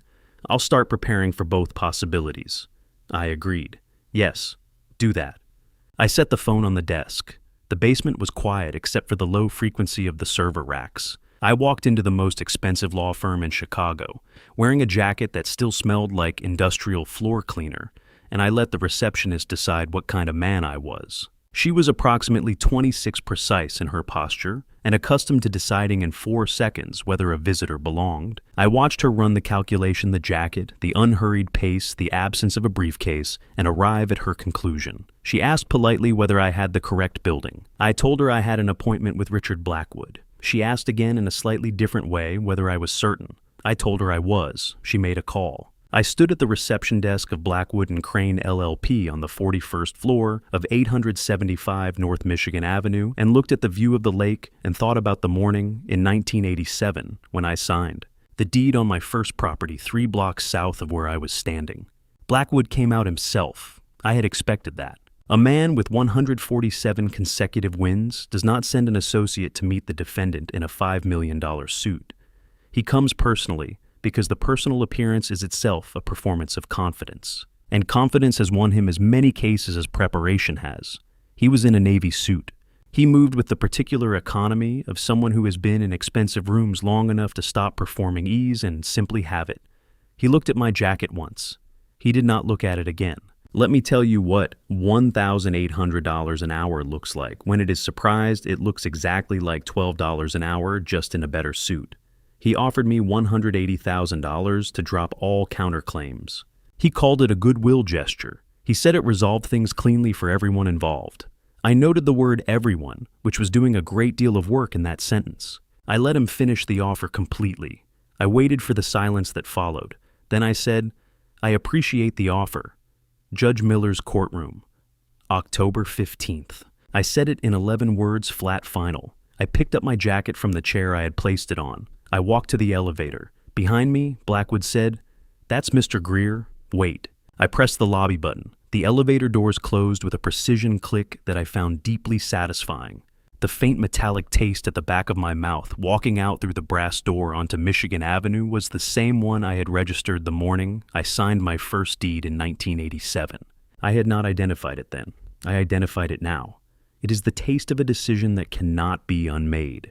I had 13 days before the trial. I spent them the way I have always spent the days before, something I have been building toward for a long time, working the mop route on Tuesdays and Thursdays, answering Nora's morning reports, reviewing Caden's Skyline evaluations, sleeping 7 hours. I did not review my legal strategy obsessively. The strategy was complete. What was not complete was the thing I had been thinking about since the basement bulletin board, the school photographs, the Tribune clipping the Forbes cover, and the 11 words I said to Marcus Webb on the 28th of September that I was not entirely certain I could keep. Marcus Webb shook my hand in the Kimpton Gray Hotel lobby at 7:55 p.m. on October 14th, and I realized I had never planned for the moment someone thanked me. He was in a gray button-down shirt, the careful dress of a man who has thought about what to wear to a meeting he does not fully understand but wants to take seriously. He said, "My kids know nothing except that we are helping somebody tell the truth. That's all they need to know. That's all any of us need to know." Then I looked past his shoulder. Lily Webb is 8 years old and was wearing a yellow coat. She held a folded piece of notebook paper with both hands as though it were something official. Theo Webb is 5 and stayed close to his father's left side and said nothing during the entire meeting. Marcus confirmed he was ready to testify.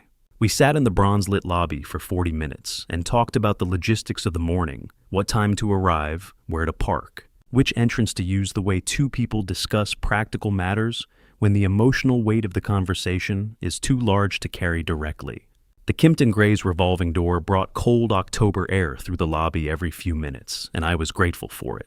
What do you do when the most honest thing said to you in 14 months is written in green crayon on notebook paper by a child who does not know your net worth? I did not know the answer to that.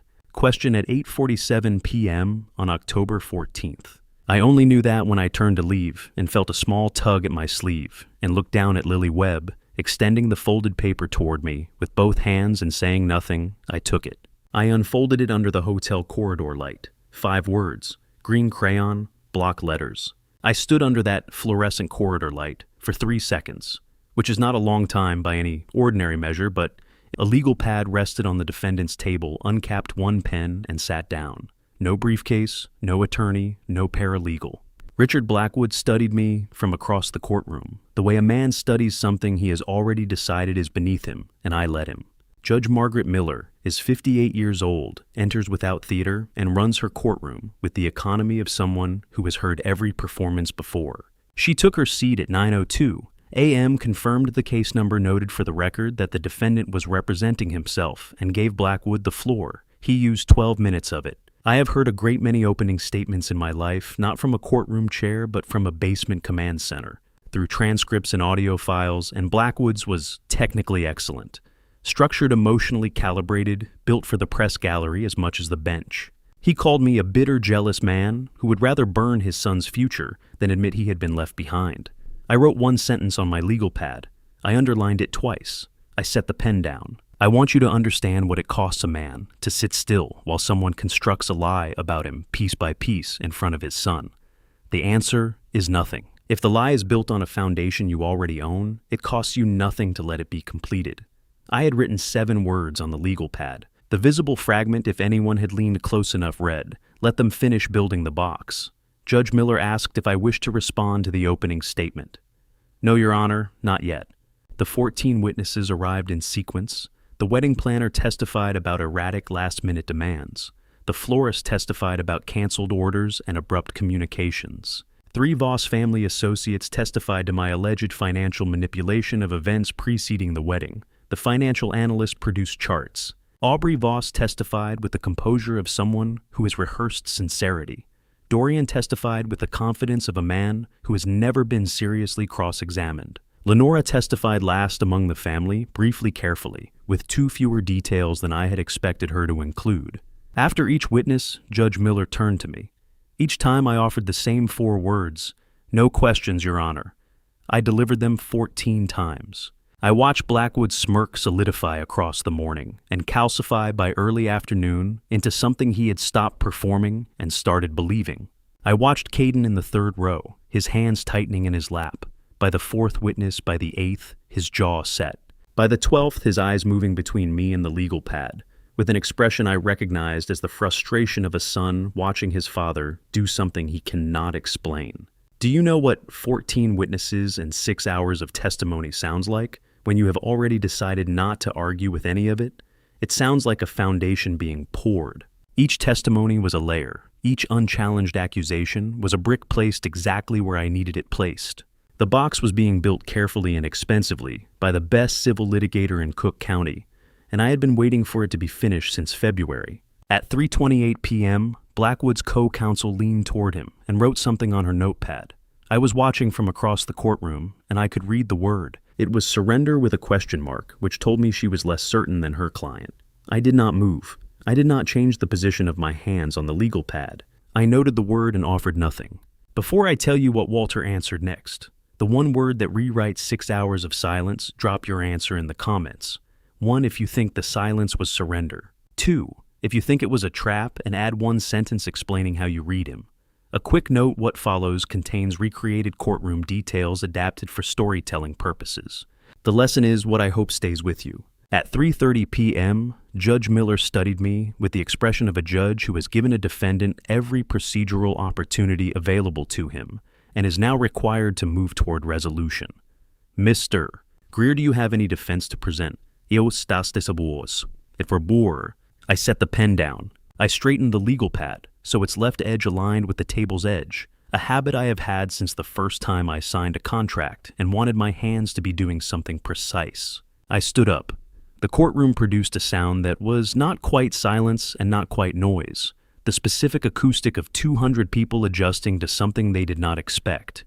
Yes, Your Honor, I'd like to call my first witness. Judge Miller paused. Who? Myself. The word landed in the courtroom like a dropped gavel. I watched Richard Blackwood's smirk leave his face for the first time in 6 hours. Not replaced by alarm, not replaced by calculation, simply absent. The way an expression leaves when the body needs a moment to find the correct one. His co-counsel's pen stopped moving. In the third row, I did not turn toward Caden. I did not need to. I picked up my pen.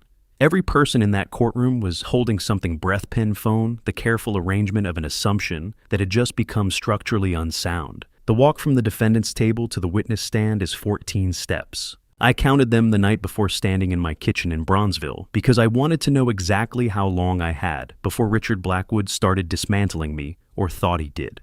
I took all 14 steps at 3:47 p.m. I kept the work jacket on. I had considered removing it before taking the stand and decided against it not as a performance but because the jacket was the argument. If I removed it, his cross-examination was technically excellent and entirely predictable. Annual income approximately $31,000. Correct. No significant declared personal assets. Correct. No legal counsel retained for these proceedings. Correct. Each answer I gave him was the truth. I want to be precise about that, not a strategic truth or a partial truth, but a complete and documentable fact. Walter Greer, individual, earns $31,000 per year from the janitorial service contract he has held since 1984. Walter Greer, individual, holds no significant declared personal assets. These things are accurate. What Blackwood was doing was treating the individual as the entirety, which is an assumption that works in most rooms. I want you to understand what I was doing while Blackwood listed my income. I was counting the buildings he could see from his office window on the 41st floor of 875 North Michigan Avenue. 3 of them had my name on the deed, not Walter Greer's name, LB Holdings' name, which is structurally and legally the same thing, but that distinction requires a conversation Blackwood had not yet been given the information to have. He pivoted at 3:58 p.m.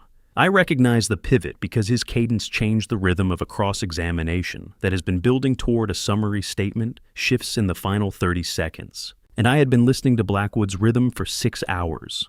He began his summary sentence. I unbuttoned the jacket's second button. I did not stand yet. I let the watch become visible first, the Patek Philippe Calatrava on my left wrist, the one I bought in Geneva in 2011, the week after the LB Holdings portfolio crossed 800 million. I watched Blackwood's cadence hesitate for exactly 2 syllables. Then I stood. 372 properties, $1.2 billion. I am not the bank counselor. I am the building. The courtroom went still. Not the polite stillness of ceremony, the stillness of 200 people revising every assumption they had held for 6 hours. Not shock is loud. This was the quiet of 200 people simultaneously revising a conclusion they had been holding for 6 hours. Judge Miller turned to Blackwood. Blackwood stared at the watch. I kept my hands at my sides. Judge Miller's voice cut through. Mr. Blackwood, do you wish to continue cross-examination? He did not answer immediately, which was for a man with his record the answer. What does $1,800 an hour feel like when the man paying it used your own money to do it? I imagine it feels exactly like the moment Blackwood's phone lit up during the recess. He was in the corridor outside courtroom 1704 with his co-counsel when Philip Ashford presented the documentation. The retainer account origination, the transfer trail, the LB Holdings connection, 3 institutions back. From my seat, I watched Blackwood read the phone screen, set it face down on the corridor bench, and remain still for approximately 8 seconds. A man with 147 wins processes reversals quickly. 8 seconds was the entire processing time. He requested a sidebar at 4:09 p.m. He spoke to Judge Miller for 4 minutes. He returned to the plaintiff's table, exchanged 3 sentences with Dorian Voss, and walked to the bench. Your Honor, the plaintiff moves to withdraw all claims with prejudice. He withdrew. 14 years, 147 wins, and he withdrew. Dorian Voss did not stand when Blackwood spoke. He remained at the plaintiff's table, motionless in his seat.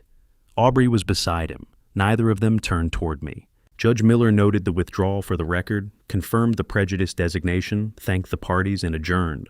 The press gallery began filing out with the particular energy of people who need to rewrite something before deadline. Blackwood walked past the plaintiff's table without stopping. He walked to the defendant's table. He stopped. He extended his hand. I stood and took it, brief, firm, dry, professional. Well played, Mr. Greer. I nodded once. You built a strong case with the materials you were given. He studied me for a moment in the way that people study something, when they are recalibrating the full scope of what they did not know. Then he walked out. I sat back down. The courtroom was emptying. Dorian Voss remained at the plaintiff's table, hands folded, the particular stillness of a man who has run out of next moves and has not yet decided what to do with the stillness. I did not turn toward Caden. I focused on the legal pad. Then I heard the briefcase clasp open beside me, the seat that had been empty for the entire trial. Philip Ashford set the briefcase on the table and sat down. He offered nothing. I offered nothing. We studied the emptying courtroom together for a moment. Dorian Voss was still examining his hands. Then Caden appeared at the end of the defendant's table. He did not sit. He stood there with his hands at his sides, the posture of someone who has just watched something they cannot yet name. I rose from my chair. Neither of us spoke for a moment. Then he stepped forward and we held each other, not the embrace of celebration, but the embrace of 2 people who have just crossed a bridge that nearly collapsed under them and are standing on the other side, confirming they are both still there. His voice, when it came, was quiet enough that only I could hear it. I'm sorry I didn't believe you. I kept one hand on his shoulder. You believed what you could see. That's all anyone can do. We stood there for another moment. The courtroom had mostly emptied. The late afternoon light came through the tall windows in long amber bands across the polished floor. Philip Ashford closed his briefcase with a quiet click and stood nodding once to both of us before walking toward the exit. Dorian Voss had... Judge Miller was preparing to close the session when I said, Your Honor, I have one final piece of evidence. Philip Ashford stood from the gallery. He had been sitting in the 7th row, silent and motionless for the entire afternoon, and walked to the defendant's table. He handed me a single flash drive standard commercial model, the kind you purchase at any office supply store for $12. I carried it to the bench. Judge Miller accepted it without comment, inserted it into the courtroom's audio system, and adjusted the volume control. The recording began at 5:38 p.m. The voice on the recording was Dorian Voss's, clear, unhurried, entirely confident. The voice of a man speaking in a room he believes is private to people he believes share his interests. The audio quality was excellent, no distortion, no ambient noise to obscure the words. Philip had paid for professional equipment. Dorian's voice said, "We use the son to co-sign the operating loan. He won't question it if he thinks it's his idea." The timing's crucial. We need him legally bound before the old man figures out we're underwater. This marriage isn't romance, Richard. It's a financial restructuring with a ceremony attached. A second voice I recognized it as Richard Thorne, Dorian's business partner. The one who had sat beside him at 3 separate meetings I had documented said, "And if the son realizes what he's signing," Dorian's voice said he won't. "He's already convinced his father is the problem. We just keep reinforcing that narrative. The old man's a janitor. The son's embarrassed." Embarrassment is leverage if you know how to apply it correctly. 6 months, maybe 8, we'll have $40 million in debt under the son's signature, and the father won't be able to do anything except watch his son pay for our mistakes. Richard's voice said, "What about the daughter? Does she know?" Dorian's voice said, "Aubrey knows what she needs to know. She's good at playing the part. That's all we need from her until the paperwork clears." The recording lasted 1 minute and 11 seconds. When it ended, the courtroom held a silence that required no description from me. You could measure it in the absence of movement, 200 people motionless, processing what they had just heard. Dorian Voss at the plaintiff's table did not flinch. That is the detail I remember with greatest clarity, not the words on the recording, but the absence of visible surprise in his face. He had said those words. He remembered saying them. The only thing that surprised him was that the conversation had been preserved.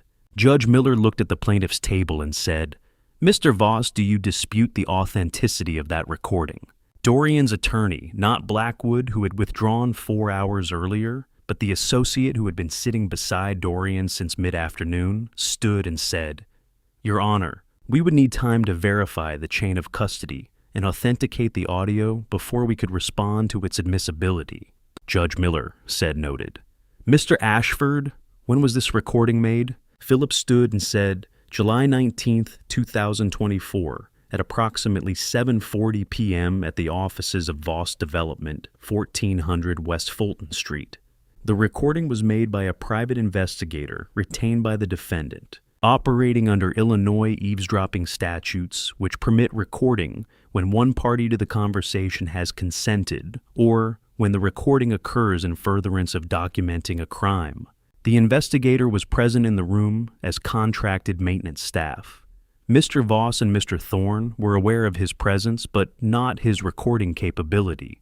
Judge Miller said, was the investigator party to the conversation. Philip said, "No, Your Honor. However, the conversation explicitly references intent to commit wire fraud and elder financial abuse, both of which are felonies under Illinois and federal law. The recording falls within the crime fraud exception to Illinois' 2-party consent requirement." Judge Miller looked at the recording device for a long moment. Then she said, "I am referring this matter to the Cook County State's Attorney for investigation of wire fraud conspiracy to commit fraud and attempted elder financial abuse under Illinois, Statute 720, ILCS 5/16 1.1. I am also referring Mr. Richard Thorne for investigation as a co-conspirator. This civil case is dismissed with prejudice. The plaintiff's claims are denied in their entirety." She brought the gavel down at 5:41 p.m. Dorian remained at the plaintiff's table for approximately 20 seconds after the gavel. His attorney was gathering files, moving with the efficient haste of someone who needs to leave a room quickly.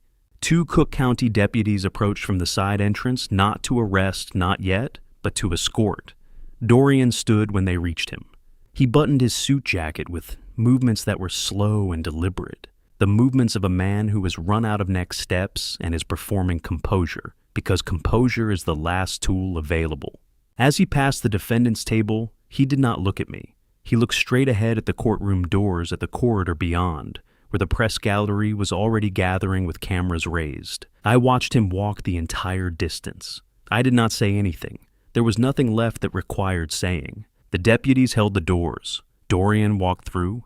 The doors closed behind him with a pneumatic hiss that carried across the emptying courtroom. Philip Ashford returned to his seat in the gallery. Judge Miller exited through the side door. The court reporter powered down her machine. I sat motionless, and I thought about a recording made in July that I had carried through August and September without playing for my son, because some kinds of truth need courtrooms to be believed. I want to tell you what it felt like to knock on a door I owned, knowing the man inside had once studied me and decided I was furniture. It did not feel like victory. It felt like arithmetic, a long equation, finally quietly balanced. I drove north on Lakeshore Drive at 8:17 a.m., with the windows down, which I do not normally do in October, but the morning was the kind of clear that does not ask permission. The F-150 has 214,000 miles on it and makes a sound at highway speed that I have never had diagnosed because I find it reliable company. I took the Edens north to Kenilworth and pulled up to 87 Sheridan Road at 9 a.m. I had owned the deed for 19 days. I knocked twice. Dorian answered in a bathrobe. He examined me the way people examine something when they are expecting a process server or a neighbor, and receive instead the specific face of the thing they built their entire strategy against. He was standing in the doorway of a house whose cleaning service now sent invoices to my accounts payable department. I offered nothing first. I let him process. I genuinely thought you were nothing. I know. He sat down on the steps. I did not wait to watch him sit. Some things you do not need to see to know they happened. I walked back to the truck, started the engine, and pulled away from the curb without checking the rearview mirror. The equation was balanced. The arithmetic did not require a witness. Lou Mitchell's has been on West Jackson Boulevard since 1923 and smells the way a restaurant smells when it has been doing the same thing well for a very long time, coffee and butter and the warmth of a griddle that has never been cold. I got there first and took the booth by the window. Caden arrived at 10:22 a.m.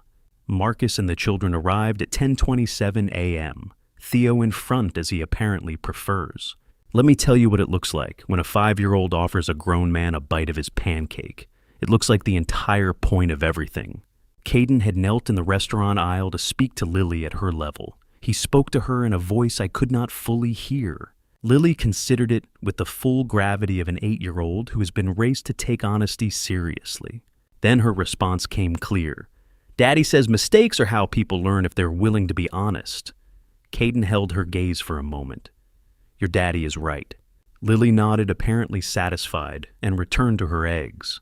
Theo, who had been watching this with the detached assessment of a 5-year-old determining whether a situation requires his involvement, extended his fork toward Caden with a piece of chocolate chip pancake on it.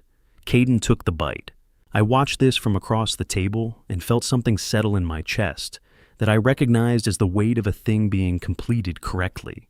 Marcus studied the blueprint for 12 seconds.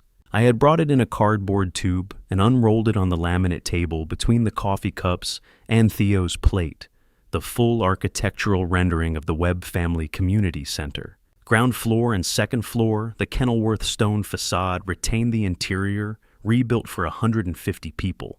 At capacity, a trade education wing, a child care room, a library. His thumb moved to the bottom of the director's line, where the name Field read Marcus A. Webb, Founding Director. He had not been searching for his name. He found it the way you find something that was placed where you would eventually turn your attention. He lifted his gaze to meet mine across the table. He did not speak for a moment. Then, all right. The blueprint was still flat on the table, with Marcus's thumb on the director line. Outside the window, West Jackson Boulevard carried Chicago toward another ordinary Wednesday.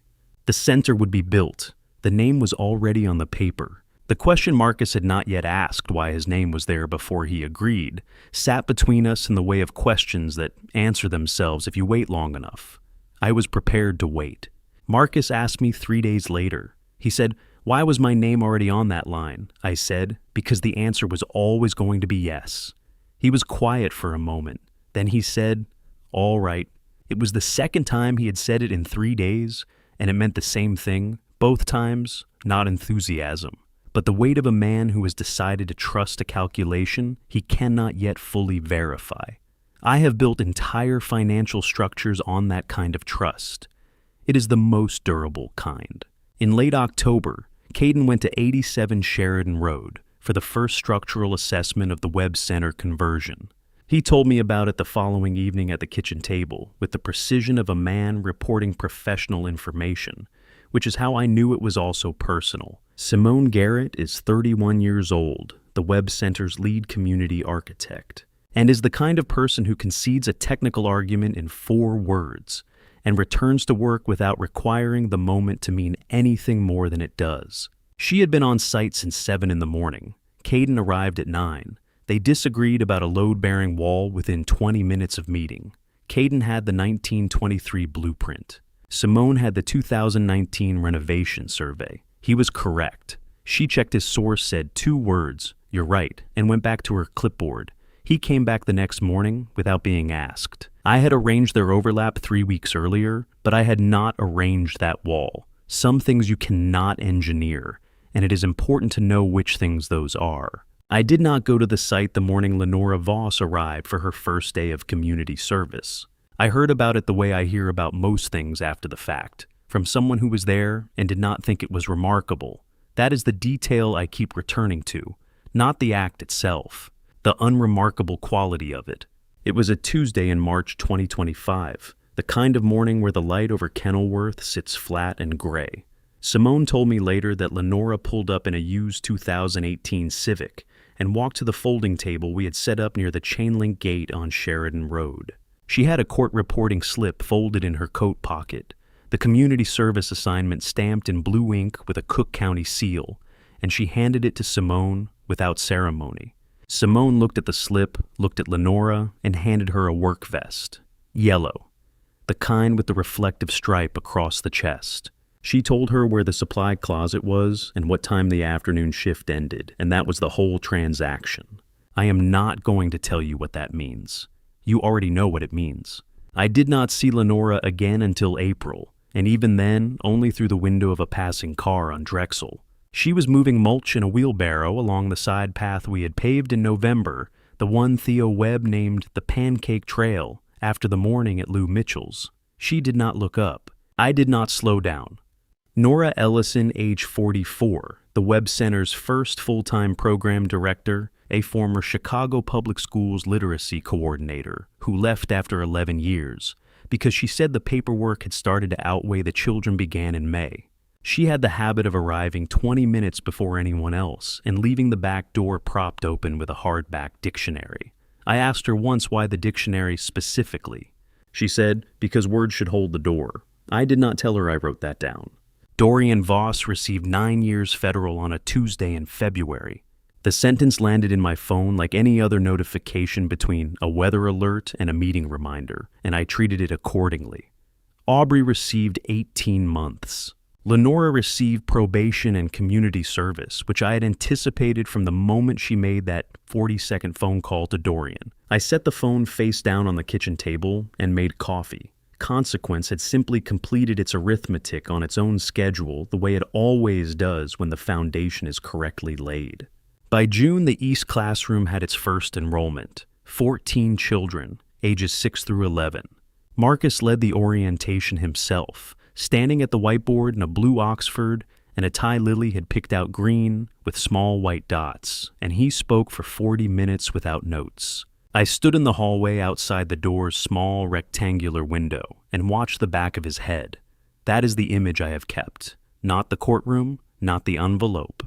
The back of a man's head while he speaks without notes to 14 children who have not yet been failed by anything.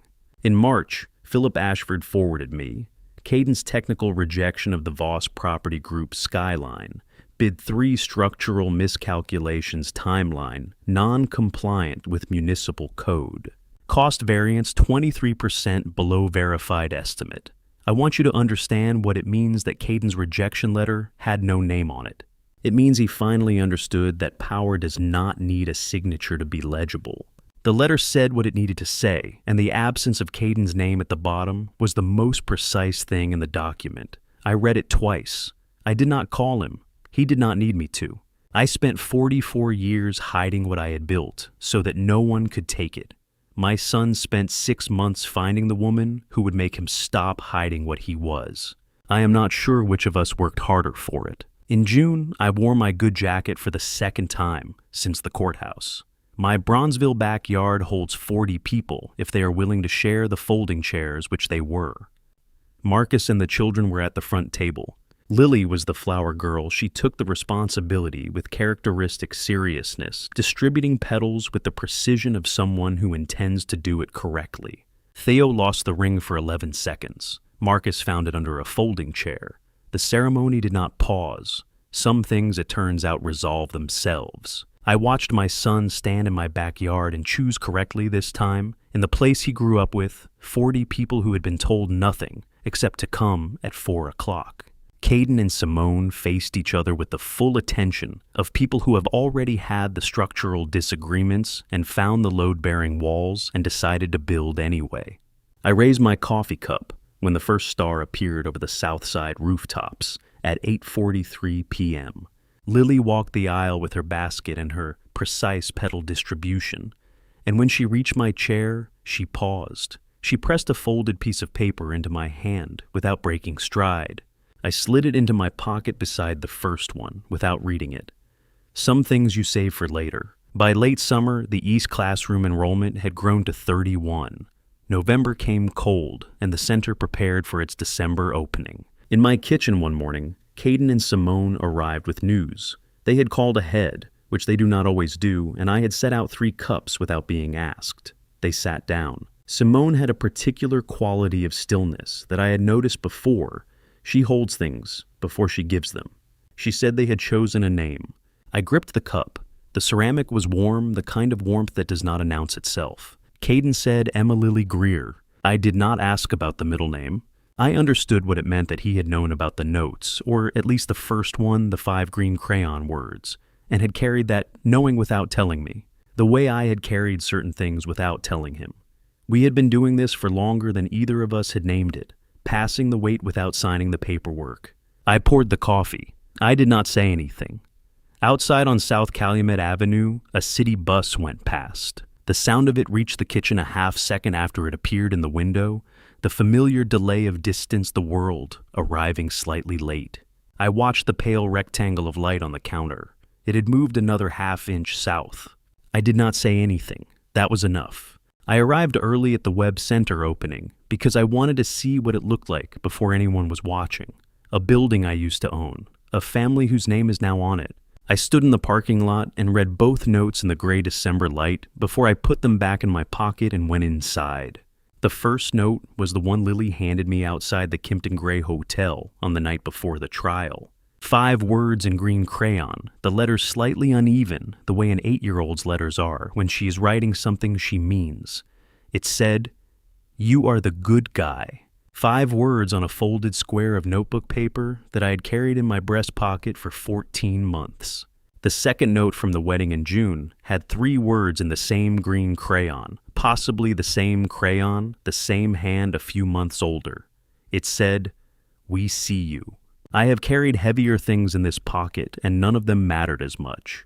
The building smelled of fresh paint and new carpet, and something that had not yet accumulated a smell of its own, because nothing had happened here yet. Every ceremony that would ever take place inside these walls was still ahead of it. Then I heard Caden's voice in the east corridor running a sound check, and I went to find a spot at the back of the room. Let me tell you what Caden said from that podium about a janitor named Joe. He said it to 300 people who had never heard of Joe. He said it like it was the whole point. He said the building would not exist without a man named Joe, who taught his father that a building is only worth what happens inside it. He did not say Joe's last name. He did not say Joe was a fiction. He said it the way you say the name of someone who taught you something true before you were old enough to know it was a lesson. 300 people applauded for a janitor named Joe, and I stood at the back of the room in my work jacket and did not correct anyone. The crowd filled in by 10 o'clock. 50 families who had been placed in transitional housing through the center's first intake cycle. 35 trade students in their first semester. Childcare at capacity. These were the first people in this story I had ever stood in front of without a strategy. Every other crowd had been a calculation. This one was the reason the calculation existed. Marcus unveiled the bronze plaque at 11:14. The cloth came off and the crowd pressed forward, and Lily took her father's hand and looked up at the lettering and said, "Your name is on the building, Daddy." Marcus looked at the plaque for a long time. What does it mean when someone names a building after you and you were standing right there? and the truest thing you can do is hold your daughter's hand and say nothing. I watched him from 20 feet away and thought, that is a man who has decided what he is building and has started building it. The plaque read, Webb Family Community Center, built by those who understood that what you build outlasts what you own. There was no donor credit beneath it, no LB Holdings, no Walter Greer. The families photographing it would search for an endowment name and find only the sentence. I had written that sentence myself in February, sitting at my kitchen table at 3 a.m. with a legal pad and a cup of coffee that had gone cold. I had written 11 versions before I wrote the one that said exactly what I meant. I had sent it to the engraver with a note that said, no names below the text.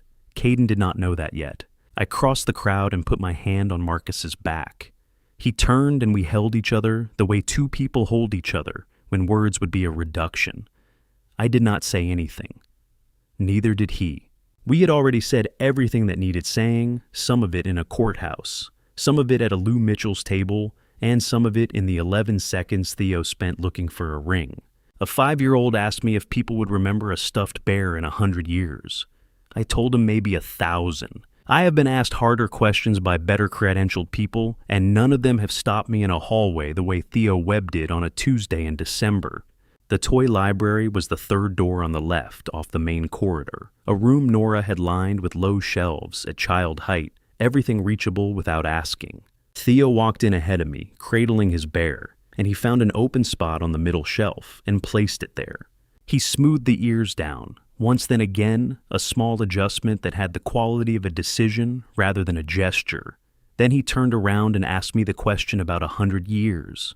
I considered it at full seriousness the way the question deserved. Maybe 1,000, I told him. Theo nodded once the way his father nods and went to find Marcus. I stood in the toy library after he left.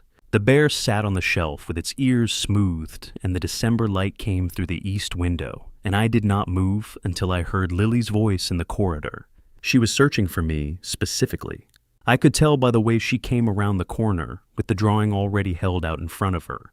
The way you present something when you have been waiting to present it, and the waiting is finally over. It was a crayon drawing on a single sheet of paper, 3 inches by 4, labeled at the top, in green block letters, The Castle, 3 stick figures at the entrance, families visible as small squares in the windows. At the bottom, in careful handwriting that was neater than the crayon work, an inscription, Thank you for building our castle. Lily, age 8. I have signed documents worth more than some countries' GDP. I have never held a piece of paper that cost me more to fold. I folded it once along the center. Thank you. I am going to keep this. I know. Matter of fact. She went back down the corridor, already moving on to the next thing the way children do when they have completed a transaction they understood completely. I slid the drawing into my breast pocket.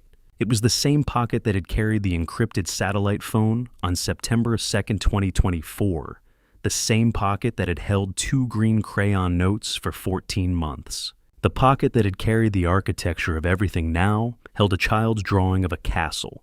That was enough. Before I tell you what I said on that rooftop, you need to know about my grandfather.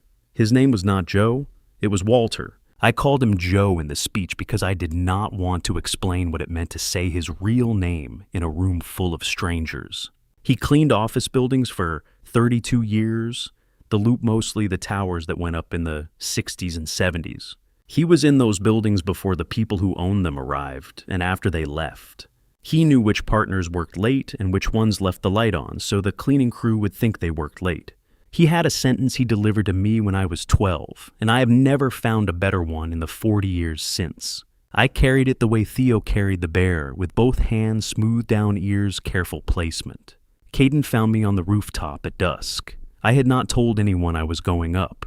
He found me anyway the way he has always found me, without being summoned, without needing the explanation first. The lake was going amber and then gray, the December light flattening over the water, the way it does when the year is running out of itself. I told him about my grandfather. I told him the sentence. He told me a man's worth is in whether the people he loves are safer, freer, and more capable of joy because he was in the world. I spent 40 years trying to make that sentence true. Caden turned toward the lake. I think you did. Your turn. What do you do after you have delivered those two words to your son on a rooftop and the first star has come out over Lake Michigan? You go back downstairs. There is still work to do. That has always been the whole answer. The star was small and very clear. The first one, the one that appears before the sky, has committed to darkness, and we both saw it at the same time without pointing at it. We stayed until it was fully visible. Then we went back inside. At the top of the stairwell, I told him the grandfather's real name, Walter. He went quiet. Then his voice came low. That is my middle name, Dad. I know. He studied me, recalibrating everything he thought he already understood. I had named him after a man I spent 40 years trying to become. I had never told him that either. We descended the stairs together. The building below us was full of voices, children in the east corridor, Marcus giving a tour to a donor in the main hall, Nora's laugh carrying from the administrative office. The Webb Family Community Center was 3 hours into its first full day of operation and already sounded like it had been open for years. That is what a building sounds like when it was built for the right reason. I reached the ground floor and walked toward the utility closet. The mop was where I had left it that morning, leaning against the wall beside the industrial sink. I picked it up. Caden watched me from the corridor entrance. "You're really going to mop?" "Tuesday morning tradition," I replied. 44 years. I'm not stopping now. He smiled the small smile of someone who has just understood that some things are not about necessity. He turned and walked back toward the main hall where Simone was waiting. I filled the bucket, tested the water temperature, and began at the east entrance the way I always begin. The building was mine. The work was mine. The choice to do it had always been mine. I still mop the Calumet Avenue lobby on Tuesday mornings, 44 years, same tile, same walls. The light comes through the single east window. At the angle it has always come gray in December, pale in March, direct and honest in July. The mop handle is worn smooth in the same two places, the left hand set lower than the right, a habit I never consciously chose but have repeated 10,000 times. This is where it started in the gap between what people assumed about a man with a mop and what was actually true. I have never found a better place to think. Here is what I know this morning. 50 families are housed at the Webb Center. 35 trade students enrolled in the first semester program. Childcare at capacity since the second week of November. Dorian Voss is in minimum security. I do not think about him on Tuesdays. Aubrey completed 18 months at Logan Correctional. Marcus is at the center 5 days a week. Emma Lily Greer is expected in January. Caden is CEO of LB Holdings, his office 1 floor below mine. He still calls on Sundays, and I always answer. Simone is 7 months along, disagreeing with him about the structural wall in the nursery. I know who is right. I have not said. Some things a person learns only by being given the chance to be wrong about them first, and that education belongs to Caden now. My grandfather cleaned office buildings for 32 years. He gave me one sentence when I was 12 in a lobby, not unlike this one holding a mop, not unlike this one a man's worth is in, whether the people he loves are safer, freer, and more capable of joy because he was in the world. He was not making a speech. He was answering a question I had asked about why he kept cleaning buildings when other men had stopped. He said it the way you say something you have already decided is true. I built $1.2 billion and a family out of that sentence. He never lived to know. That is the part I am still working on. Not the buildings, not the number, but how to be the kind of man who gives one sentence to someone and trusts that it is enough. He knew. I am still learning. The nursery wall's solution is clear to me, yet I am down here mopping tile instead of going upstairs. It means the story is continuing. It means I am still in it, still deciding when to speak and when to let a thing develop. The courthouse was the work. The envelope was the work.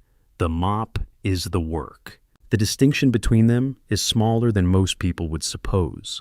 I picked up the mop. There was still one more pass to make. Still learning, still watching.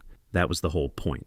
Looking back at my own family story, I realized I spent 44 years building walls of silence to protect what I loved. I chose to be a ghost in my own buildings, watching from the shadows, because I feared that being known was being vulnerable. Don't be like me. Don't wait for a crisis to let the people you love see who you truly are. I almost lost my son to a calculated family betrayal because I thought my silence was his safety. This family story taught me that legacy isn't about the 372 deeds in my desk. It's about the truth shared across a kitchen table. I believe God gave me 40 years of anonymity so that when I finally spoke, my voice would have the power to stop a family betrayal. In my view, the greatest tragedy isn't losing an empire. It's losing the trust of your own blood. Every family story should be built on character, not just assets. My personal takeaway: power is empty if you have to hide it from those who carry your name. Don't let a family betrayal be the only thing that forces you to stand tall. Thank you for walking this long road with me to the very end. I'd value your perspective. How would you have handled Dorian's $300,000 ultimatum if you were in my shoes? Please share your thoughts in the comments. If Walter's journey resonated with you, consider subscribing so we can share more of these experiences together. A brief note: while inspired by common social themes, certain elements of this narrative were dramatized for a more impactful storytelling experience. If this style of content isn't for you, feel free to explore other videos that better suit your taste.